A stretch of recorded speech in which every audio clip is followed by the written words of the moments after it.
In the beginning, healing was an emergence from illness to wellness, and it was in the hands of the healers of the community.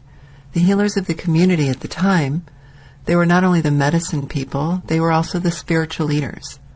And for many, many years, healing, coming to consciousness, having better relationship, opening heart and love, all of those things were in the hands of one person, because it was believed that if you can connect to nature, connect to the wisdom of the ancestors, and connect to the person in front of you, that the medicine person, this healer, would be able to utilize all that was divine and all that was within the earth plane as well as within humanity itself to bring about wellness, connection, and all that was desired. But then civilization happened, and we separated these things. Medicine people became the medical community. Spiritual leaders became the religious community. So what was once one person was split into two. But that's how the pendulum swings.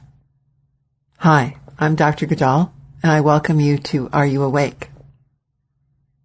We're going to explore these differences in life and history and where we are today, what was once ancient wisdom and how people healed, to how the new sciences today bridge us right back to the beginning, but now with data, scientific quantitative proof, as to what all the ancients used to say is true, but now we can use science to bring that body-mind connection back, and we can use science and ancient wisdom to come to our own healing. It's a very exciting time, and I'm very happy to be here, and I thank you very much for inviting me into your homes. I've been doing Are You Awake as a radio show for a long, long time, and it's been quite the honor to be able to bring this to you as podcast. So as we get to know each other and hang out together, I want to share with you some of my story and how I came to be doing what I'm doing today. And maybe in my story, you'll find some of your own story. You know, we just want to feel good. We want to wake up in the morning and not drag ourselves out of bed. We don't want to have headaches. We don't want our stomachs to hurt. We want to be able to love and be loved and have some fun, go to work, make enough money. You know, have our life, play sports, work out, hang out with our friends. We just want to feel good. And why is that so hard?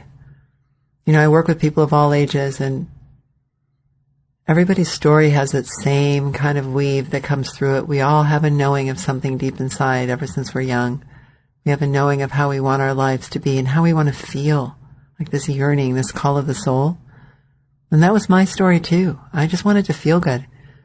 I remember just not feeling well as a child, moving back and forth to Turkey, growing up in Los Angeles, Chicago, Ohio, Turkey, around the world. It was pretty confusing. I suppose not everybody gets to do that. But we all want to feel good, and I never felt completely well. But I was also sad a lot. I don't know, not all kids are the popular ones, you know, not all kids grow up knowing who they are, feeling good. But we all have that little part inside of us that just isn't certain. And I see it all the time now with young children in the way that I was, or teenagers, the amount of stomach aches, the amount of anxiety. I think there was more depression when I was growing up and more anxiety now. But, you know, I was sad. I was insecure. I didn't feel very strong about myself. But I just knew inside of me somehow that my feelings and what I was experiencing in life was 100% related to how I approached life and how afraid of life I was, or afraid to speak to people. Just wanted to make a difference. I just didn't want people to feel bad. Didn't want them to be bullied. I was the kid that was bullied. It's so funny. I look back at that. I'm like, who was that kid? But, you know, I was a foreigner in a small school. But all that changed. But how it changed was all of that stress kept accumulating in my body. I didn't know it. I was young. And then I had a best friend. His name was Randy. And he had AIDS. This is back in the time when AIDS was an epidemic and people were dropping like flies. And he asked me to please help his community, so I did for 10 years. I worked in the AIDS community, and I got it. I got that when we're different somehow, if we don't fit the norm 100%, our immune system really suffers and how we view the world changes. And for 10 years, as these men lived with dignity and passed on with dignity, over 260 funerals later, at the end of my time doing that work, I became very sick. But I was also doing my doctoral studies and I was in a tough relationship and, life just kind of happens. And it was at a time when we didn't understand things like fibromyalgia and chronic fatigue. But I had a complete physiological collapse. And of course, we all thought I had AIDS. I did too. But that wasn't the case. I gained 60 pounds. All my joints hurt, all my muscles, all my bones, everything just hurt. I couldn't get out of bed. I'd fall asleep. And when I'd try to wake up, I'd have like these seizures. And I kept getting bigger and bigger, which is never a good thing. And certainly ruins your self-esteem as a young woman, And I would go from doctor to doctor and I'd be given antidepressants and told I was depressed. And my response always was, yes, I am depressed. I can't get out of bed. I've gained 60 pounds. I can't get my work finished. I can't write my dissertation. I'd rather just be dead. So that's extreme. I don't know if everybody goes through that level of extreme of not feeling well, but I know many, many people, male, female, all ages, have this chronic kind of not great, have a headache, don't want to get out of bed. Don't you just love those people? Or even, ourselves when we're in those places where we just want to grab life. But how do we hang on to that? How do we hang on to that experience of just loving each day? Well, that's what the show's about, and that's what I'm hoping I can bring into your world a little bit, into your car, home, wherever you may be at work. Chronic issues are everywhere. Mine was extreme. It took me 3 years to come back to life. But I don't believe in accidents, And that was no accident because I've always had to learn experientially. I had to feel it, experience it to really understand it. I feel things in my body. I'm an empath. When I work with people, I feel their pain. I feel their emotional experience. I see their trauma, which is how I partly got into that position, carrying everybody else's, but also my own. But during those 3 years, I call them angels on this earth plane. People come together. Just notice in your own life, when things are really rough, somebody will say something or guide you somewhere. You'll pick up a magazine or, look on Google and something that you need just shows up. It happens all the time. That level of synchronicity, it just happens all the time. Well, and it did for me. I was almost dead. I went to see my doctor, Dr. Brownstein, in Michigan. He was a new upcoming doctor. And he looked at me, and my body temperature was 91 point something, and my blood pressure was 70/50 or something ridiculous. I was barely alive. About 70 pounds overweight at that point. Could barely see, hair falling out. I used to be kind of good looking. And the difference was he listened. He heard me. Like the biggest thing, right? The biggest key is to be heard, be validated, to be witnessed, have somebody be witness for your pain. He got it. He knew I wasn't making it up. He didn't hand me a prescription for Prozac, which is fine. I'm a psychologist. I understand meds. But there was more than the depression. The depression was because I felt so awful. And he said that I was about a week from almost dead, that nothing was functioning, that everything had shut down, and that he was going to help me. And he did. And from there, he referred me for acupuncture and body work and changed my diet, all the things that we're going to talk about on this show and how to become well. All that information's out there. The key is how to be in a place that we're ready to make those changes and do those things. But during those 3 years, all of these different people came into my life. They kind of tag teamed, held me up because that was really hard. Lost everything, financially couldn't work. But these people, because they were there for me and because they listened to me and they were able to guide me with the wisdom of something more integrative, more natural, I came back to life. And when I came back to life, I was healthier, stronger than I'd ever been. What I felt was a depression my whole life turned out to be a thyroid disorder that was undiagnosed. There's a lot of grief in that for many people when they realize it could have been a simple something that somebody could have noticed. And their whole life could have changed. For me, it was a tiny little thyroid pill.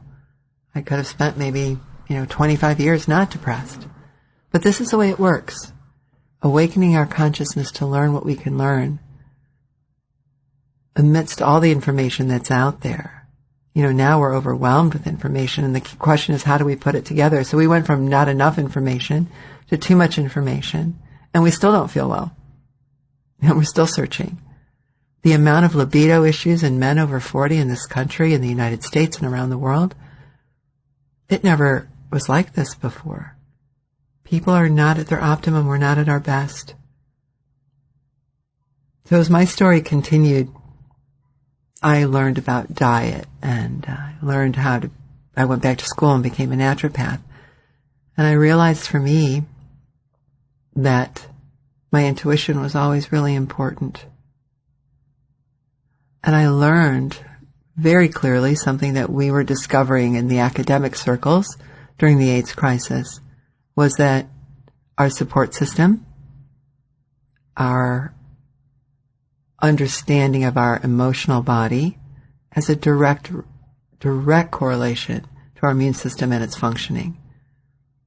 This is a really important time. So my illness to wellness coincided with this epidemic around the world, when tens of hundreds of thousands of people just died.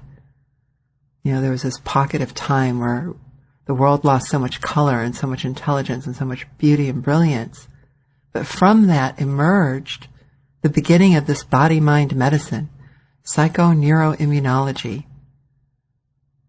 It started during that time. It came in the late 80s, early 90s. The question became, why is it that some of these people, men at the time, living with AIDS, why some people died within, 2 months to 6 months of a diagnosis, and why others lived longer? Same with breast cancer. What is the difference where some women were surviving their cancer in the 70s and 80s, and some, died so quickly? And, many researchers really started looking at this. And what came about was this field, psychoneuroimmunology. Our psychology, neurological system, immunological system, guess what? All work together simultaneously, inextricably entwined forever. It's the exact same thing that the ancients always said. When our medicine person was a spiritual person, they would say, how you think, how you feel, how you have faith, how you trust will determine how you get well, or if you get well. And then they would help guide that. So this AIDS crisis and my crisis, if you will, came about the same time. So my emergence coincided hand in hand with the emergence of this body-mind, brain science field. I feel very lucky that I get to walk this path together. And I want to share that with all of you and all of these different shows, different aspects of that. So in this field, PNI, what we found, what the scholars discovered, was that when people are listened to, their immune system increases in strength. When somebody had something on the calendar, I remember the boys used to say to me all the time, I need something on the calendar. Lady G, they called me. Loved it. Lady G, I need something on the calendar. Something to look forward to, a reason, a meaning and purpose, a reason for existence. Affirmation, being heard and understood, being loved, being held, being touched. All of these things led to longevity. In the 70s, support groups, consciousness-raising groups started happening where people would get together once a week for an hour, hour and a half, meet and share shared experience. Well, women with breast cancer had support groups. Women that went to support groups 1 hour once a week lived longer by years than those of their counterparts that lived alone in their disease, with their illness. Think about that. Think about spending time. Now we get to spend digital time. You and I were hanging out together.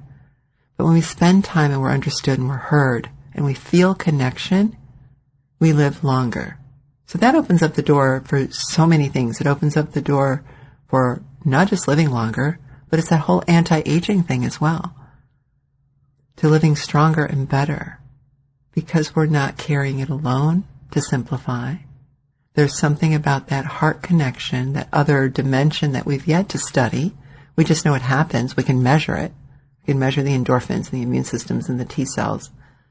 And we can measure brain activity today.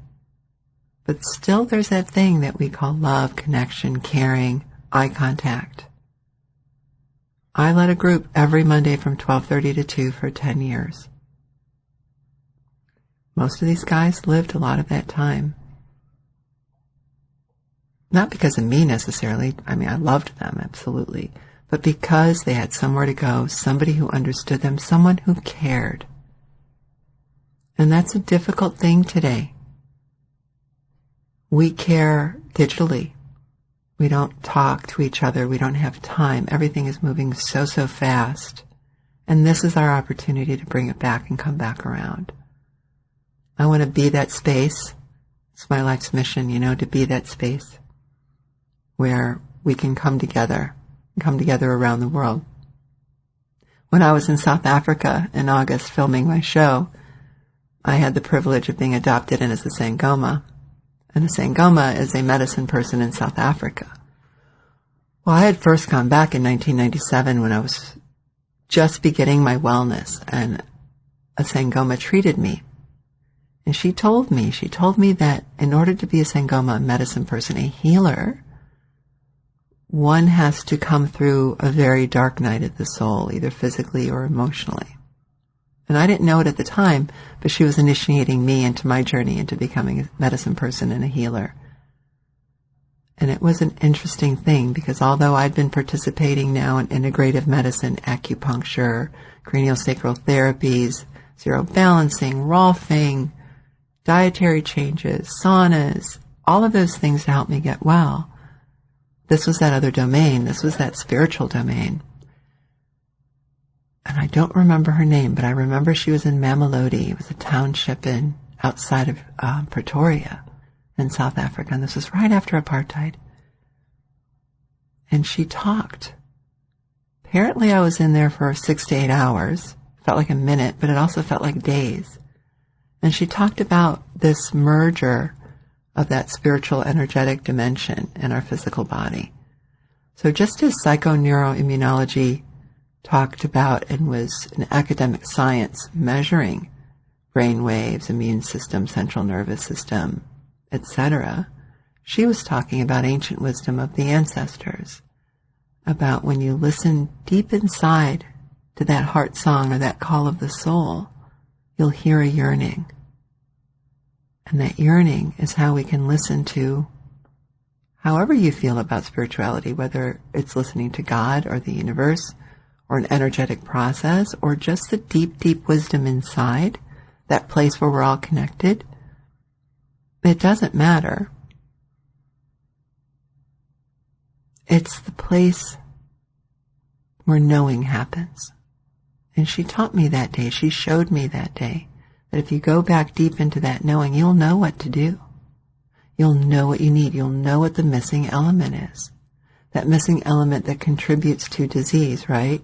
Dis-ease. Ease has been disrupted.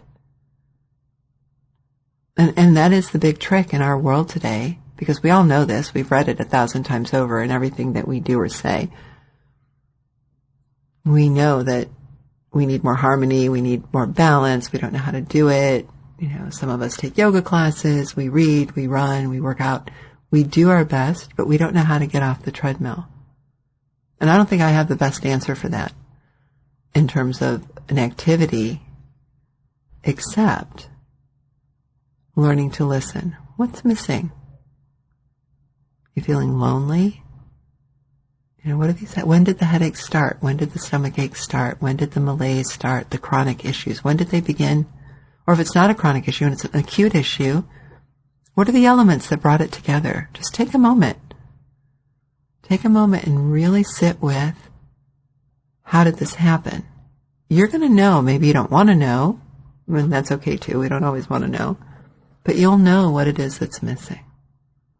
And from there, from that knowing, change can happen. From that knowing, even if we can't get the what's missing, if we can't make it happen, if I'm in a loveless marriage and I don't know how to get out and I'm trapped, sure, the easy answer is get out, but it's never ever that easy.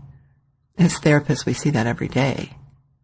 It's not that easy. But if I know that's really the case, and that's really the thing that's bothering me, that's hurting me, that's making me sick, and I can't get out or am not in a place right now to do so, or don't even want to, what then do I need for me? What can I give me? And I will guarantee you, when we're in a place of dis-ease, when we're in a place of discomfort, we're choosing the wrong foods, we're not sleeping well, when we're sleeping at all, we stay online too long, we watch way too many episodes of whatever series we're binge watching, drinking too much, using too much, smoking too much, using all of these distractions that are keeping the dis-ease, the discomfort going. And that's the connection. When we're in a place of disharmony, we don't know how to make better choices for ourselves. You can see how all of these elements come together so beautifully. You know, what I had to do is really come to a place of knowing that for me. And when I work with people all the time, whether it's in, you know, lectures, radio, television, one-on-one, it's always the answer. The discovery of self, the discovery of that deep soul self that we haven't been able to connect to for a long time. And this is a little bit different, I think, than some of the things that people are talking about today. I want to say New Age. It's a little bit different. It's a little more self-responsible. We've become so responsible for everybody else. You know, women are running around, working, keeping the home, taking care of children, trying to figure out life, depending on where you are, you know, in your teenage years, 20s, 30s, 40s, 50s, 60s, and on. Men on the other side are trying to figure out, how am I going to carry this burden, and who am I? And if I'm giving all this up and I'm running and working so hard to build identity and success, why am I not happy? Why do I feel bad? Why does my stomach hurt? Why does my neck hurt all the time? Why don't I feel sexual and passionate anymore? Why am I foggy? You know, we're not supposed to be. We're not supposed to be those things. And then what we say to ourselves is, well, I'm aging, I'm getting older. My goodness, I heard a 23-year-old in my office just last week say, well, of course I feel this way. I'm getting older. I almost fell out of my chair. I laughed first, then I felt sad. It feels that way because the accumulation of the stressors in our life, environmental, I didn't even talk about that, personal, emotional, financial, all of it, physical, the accumulation of stress at 20, at 30, at 40, and at 50 is decay, and it looks a certain kind of way. So when people in their 40s go to the doctor and the doctor says, well, of course your knee hurts, you're in your 40s, that's just not right. That's because the human body looks that way of accumulation of these years. There's a way to release and free ourselves from that accumulation so that we're always new, because our cells regenerate all the time. And we can do that. We can create that regenerative process so that we are ageless and timeless. And at 23, we don't feel like, oh, I feel so bad because I'm 23. At 23, we feel amazing. At 33, amazing. 43, amazing. 53, 63, 73, 83. Why not? We're supposed to. So we've bought into this cultural myth of this accumulation, and then that makes us feel better for a minute. Then we think we're not alone, and of course I feel this way. But what I've noticed happens for people is it then brings them down even further, like, oh, is this it? Is this all there is? Which then creates its own cascade effect of this psychoneuroimmunological process of decay and depression and sadness and sapping the joy out of life.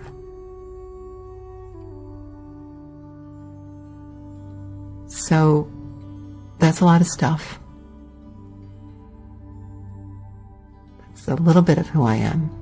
And what I'd like to do is to bring you remedies and education and knowledge wrapped in the oral tradition. As a medicine person, as an indigenous healer, it's always been told that healing and teaching, everything comes through story, that the power of story, the power of our own story, carries all the healing that we need and all the knowing that we need and all the learning that we need. So as I tell you stories of myself and my adventures and the people that I come into contact with, and share those stories in a way to help each and every one of you walk away with something, to say, yeah, that's right, that is true about me, and I can do this. So what's the takeaway today? The takeaway today is it's all one thing. It's all wrapped together. We can't separate it. And really grasping that. And what's the other takeaway? The other takeaway is when I accept what is, when I fully look at where I am, it's the only doorway to making any change. So as you stay tuned and join me further in more episodes and we get to hang out together and really get to know each other, you'll also see that at at the end of each episode, I will do a visualization and energy activating, I call them awareness activation exercises, AAEs, to put the vibration of healing within you, to use visualization from the ancient wisdom and the new science and sounds, and all of these different ways to give you a tool that you can use every day or that you can listen to every day. And doing that will change you. Listening to this show will open something inside of you. You're going to walk away and go, yeah, I feel different today. That's the beauty and the joy of bringing all that's true together and bringing it in joy and in connection. So I thank you for listening to me today.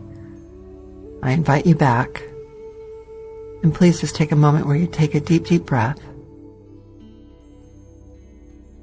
And as you're breathing in, open up the top of your head where your crown chakra is, between your forehead, between your eyebrows and your forehead, where your third eye is, and your heart.